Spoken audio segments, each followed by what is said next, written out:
continue to talk about what we did last time, you know, this motion of a satellite around the Earth, right? So from the curve R of theta, if we would know the theory of conic sections, we would deduce that actually for various values of this E parameter, we would get a circle of a certain radius that depends on the angular momental size and the mu, the gravitational parameter, and the masses. So I remind you that for Earth, it was something like this, G being the gravitational parameter constant, right? And me, the mass of the Earth.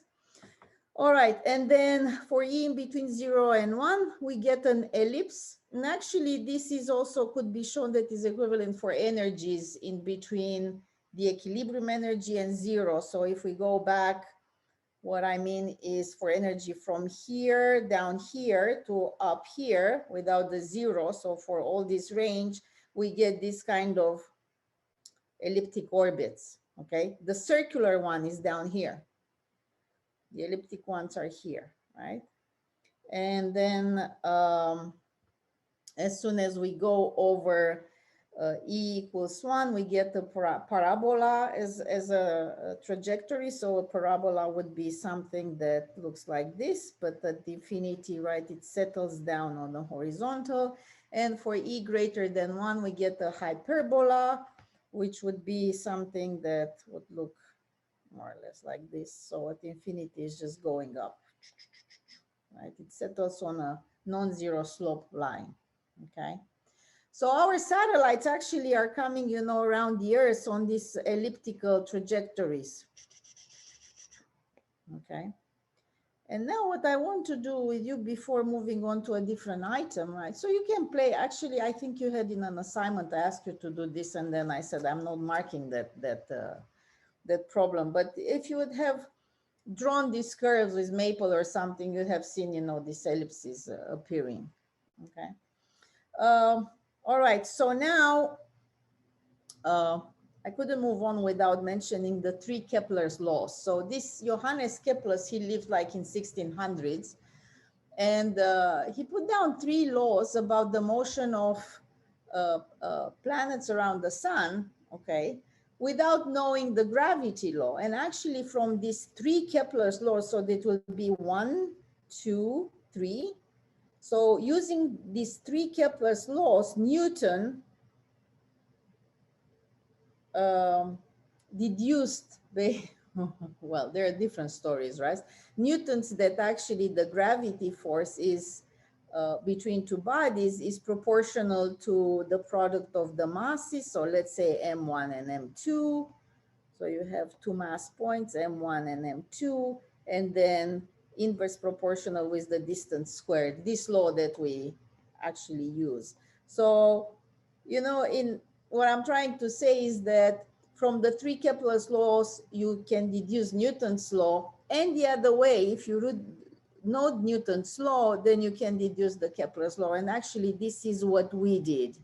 That's what we did. The other one is a different exercise, and you know, one can do only so much in a course, but well, I had to do it at your age. So I did it the other way around as well. Anyhow, so what are the Kepler's laws, right? Well, before doing anything, I'm going to write here the formula of the trajectory. Okay. And then we know that this P is C squared over mu. We're going to have to use this. That's why I'm putting it. Okay. And we're going to look at the case when E is in between 0 and 1. So if you look at the other page, right, we have elliptic motion with, well, in the case of the Earth and the satellite, right, the Earth would be in one of the foci,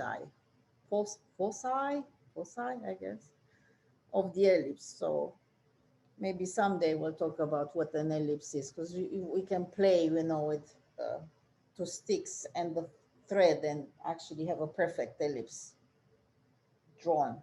Yeah. All right. So Kepler's laws. 1, The first one, it says that the motion of an object around the mass point, whatever, is follows, or the trajectory is an ellipse.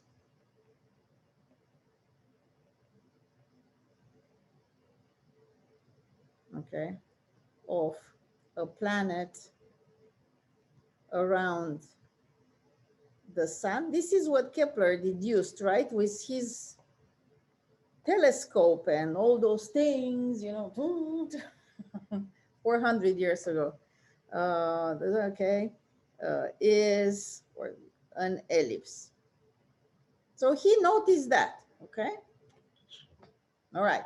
So by the way, the first Kepler's law, we just deduced it, is actually, right, is this one here. So if we draw this, that's that. Ta-da! Okay.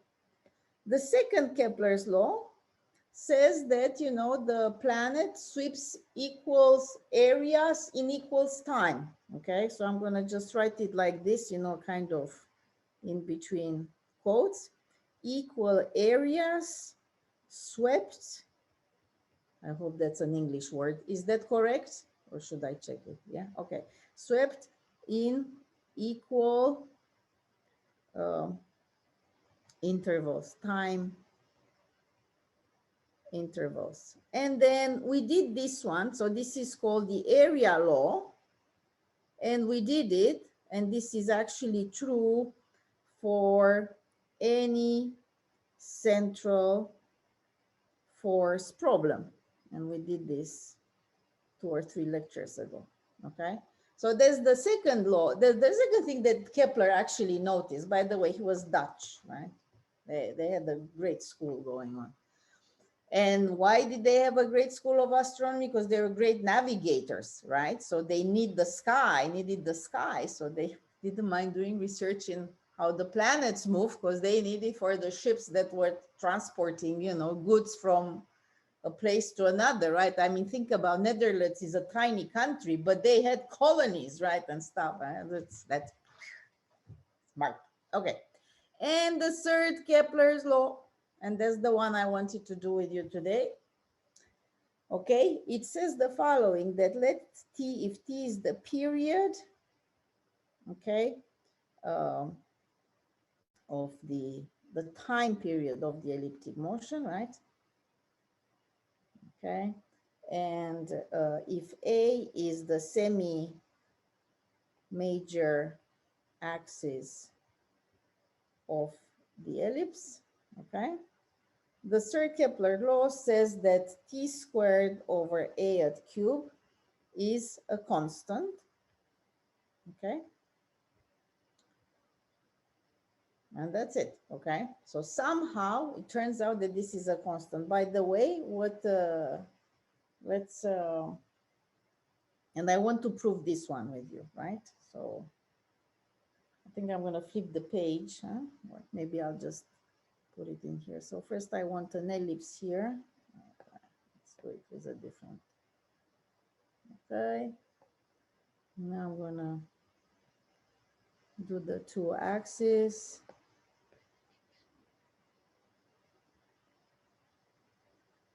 Okay, so that's X, that's Y.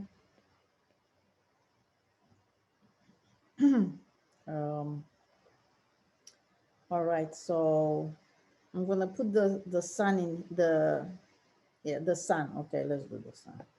So I'll make it with red, or one of the foci. So this is S, okay? And then I'm gonna put the Earth. Let's make it with light blue. Blue and green, huh? That's our Earth, or that's what we want our Earth to be.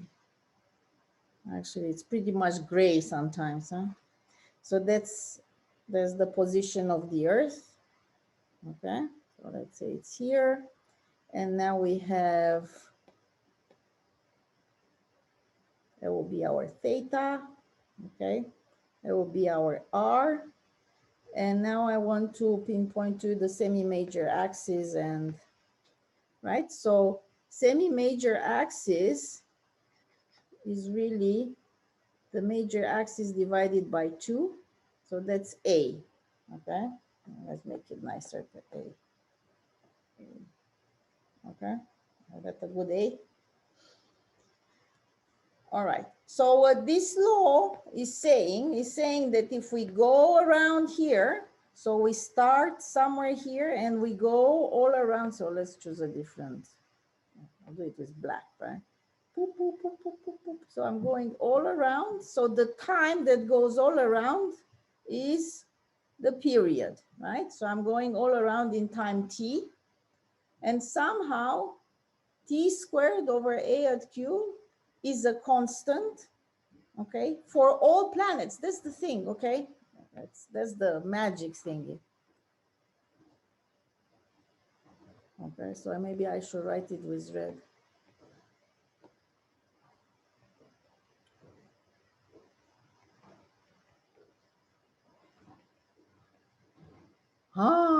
That's the miracle, right? I mean, okay, t squared over a at cube, it is a constant, okay, but be a constant, different one for every planet. No. It's the same constant for all planets. Is the magic of the, what was that one, you know, the miracle of the spheres or something, right? Okay, so let's see how he got this one. Okay, so that's a little calculation that we have to do.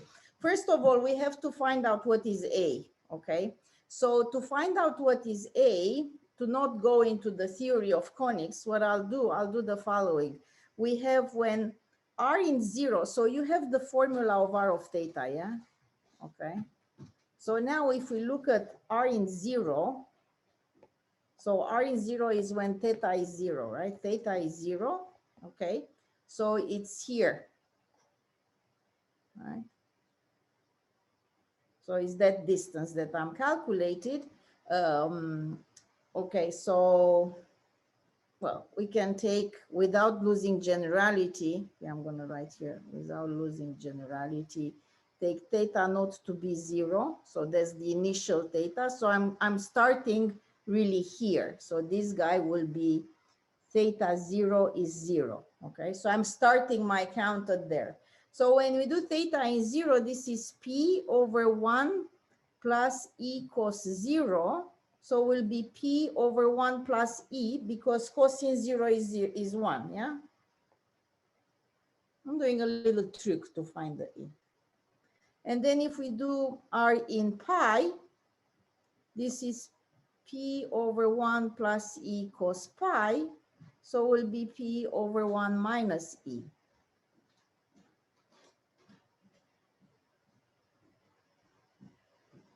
But you see how cheeky I was when I picked these two values. So I'm picking this one and this one. So you see that this guy here is R in 0. And this guy here, this one is R in pi. So when we put them together, R in 0 plus R in pi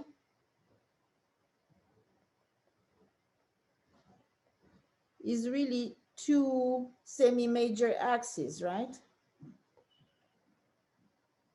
Right? Is the major axis. So their sum is 2a. So this stuff together, right, gives me that. Okay, let's make it nice here. So these three things, three facts, imply that p over 1 plus e plus p over 1 minus e is 2a, right?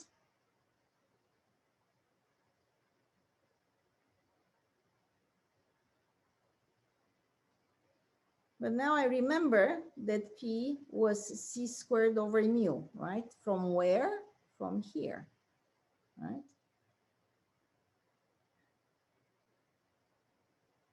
So what I'll do, I'll substitute instead of p c squared over mu on the next page though, right? So I'm gonna continue my calculation on the next page.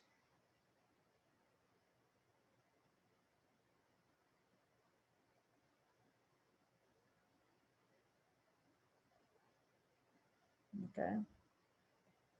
So let's see, you don't have to write. So how was it? Was p over 1 plus c plus p over 1 minus c is 2a.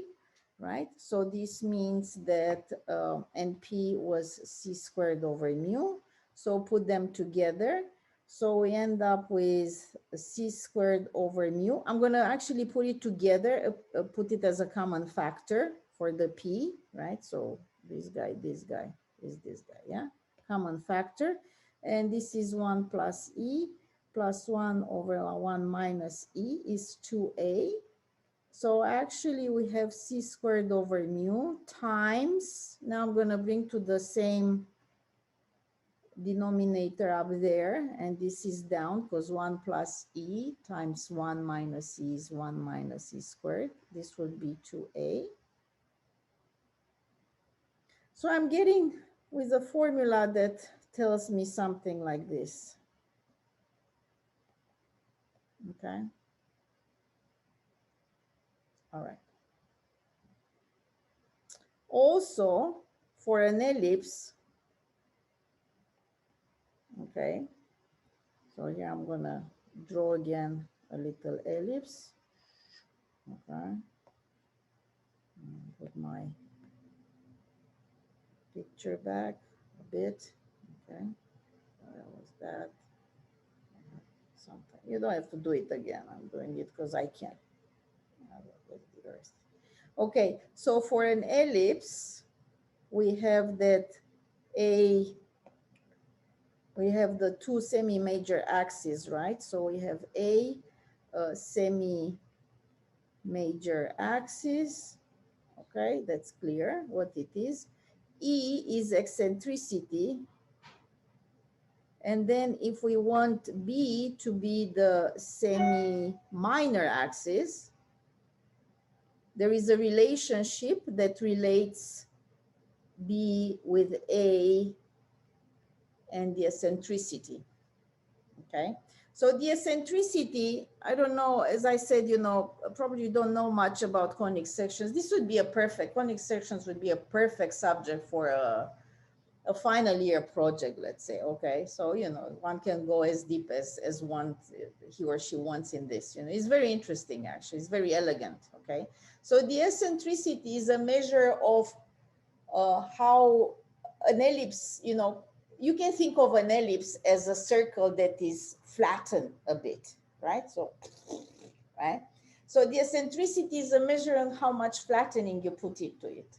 So you see it like this, because if A equals B is really the case of a circle, but now B is smaller, right? So it's A a little bit more flattened, and here is the thing. And I repeat, E is always in between 0 and 1, right? When E is actually 0, right? So when E is 0, you get that B equals A, so you get the circle. It's very sweet, all this stuff, actually.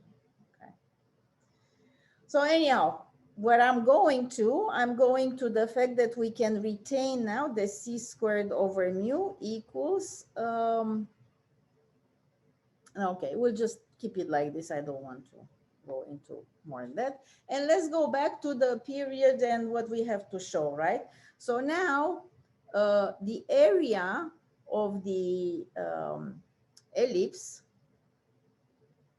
okay, is really 1/2 integral from 0 to the period, right? So t is the period of r squared theta dot, right? So I'm going to write it like this. Okay. So look at the central force part, right? Where we did the central force.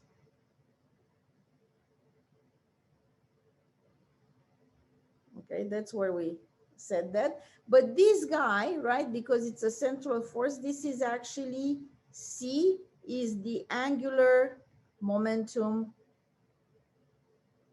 constant. Okay, so actually here what we get 1/2 CT. Right, so if you don't want it to jump directly, I can write one more line. So this is 1/2 integral 0 to t of c dt. So there you go. The area pops out to be 1/2 CT. but also the area of an ellipse in general is pi AB. Okay, so this is from geometry, and this part is from the problem of the motion of the Earth around the sun, if you want. Okay. Okay, now these two are equal, right? There's the same area, right? So these two imply that 1 over 2 CT equals pi AB. Okay, all right. So I'm ready to actually do something. So I'm gonna square this relation.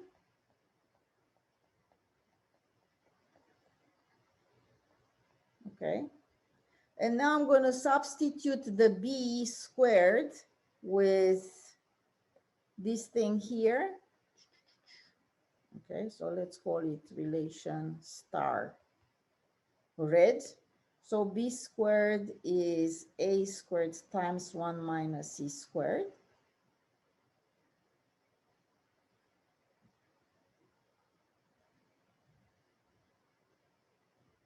Okay, I will, okay. And I will also substitute C from here. So let's say that C squared is mu times 2A 1 minus C squared. So let's put this one like this and put on it 2 stars. So, and 2 stars, C squared, right? So I'm writing it, C squared is mu times 2A, right? Or 2 mu A 1 minus C squared. So now what I'll do in this relation here, I'm coming with this and I'm coming with this, okay? So wherever I see C squared, I'll put that thing. Wherever I see B squared, I'll put that thing, and you'll see what little miracle is happening.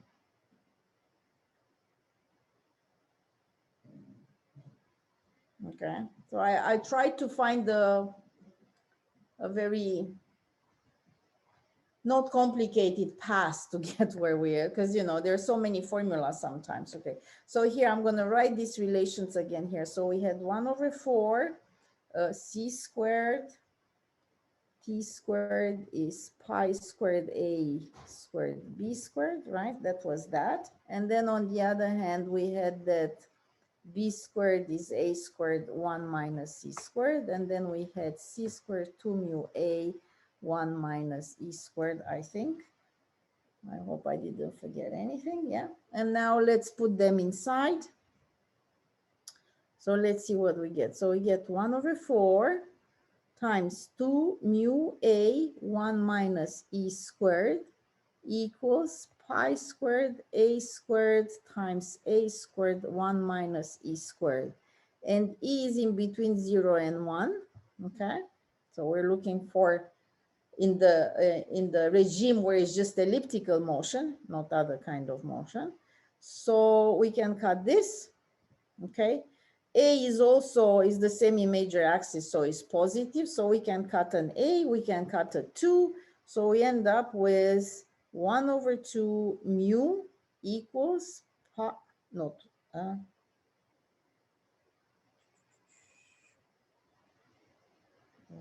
where is this? Okay, right. Okay, so this is 2. So there is no 2 here. Okay, no 2 there. So there's just mu A. Okay, and C squared has no 2 there. See, I know the law. I don't know the. So there was a 2 up here and you didn't cry at me. Why do we have the chat on, huh? Or the whatever for you to write. Did you write? You didn't. Huh? Yeah. Okay. So there is a 2 going away. So there you go. C squared is just mu A 1 minus C squared. So here it is here, mu A. And here it is here without the 2. Okay, just mu A. So there is no 2 here. So 1 over 4 times.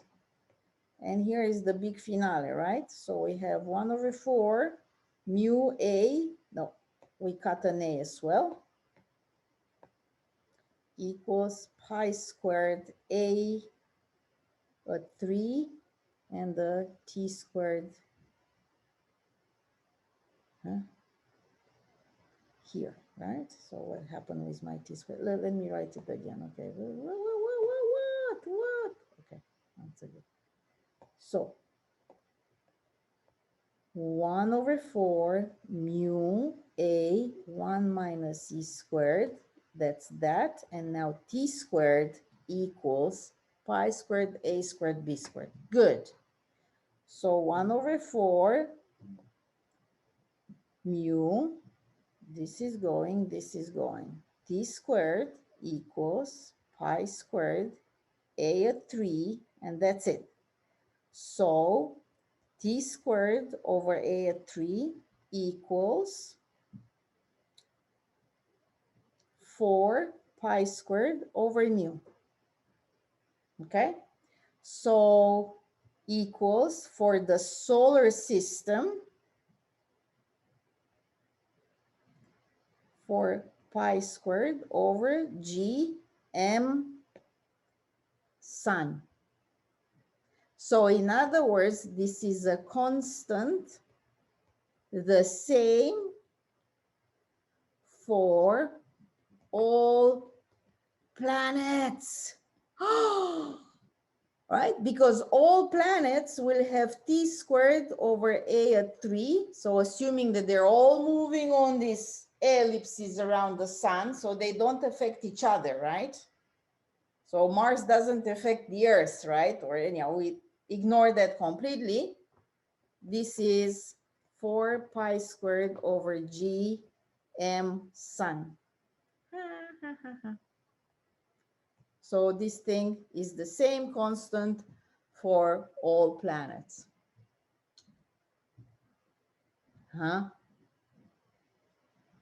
And that cool? And Kepler deduced this only from looking at the sky, right? So if you ever go to Netherlands, I don't know where he was.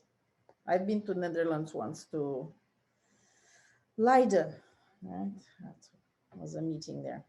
Interesting. They have canals everywhere and they just go on the water, right? It's very flat, where I've been at least, and lots of windmills. Okay, so there you go. All right, there's that. Okay. Thank you for your attention.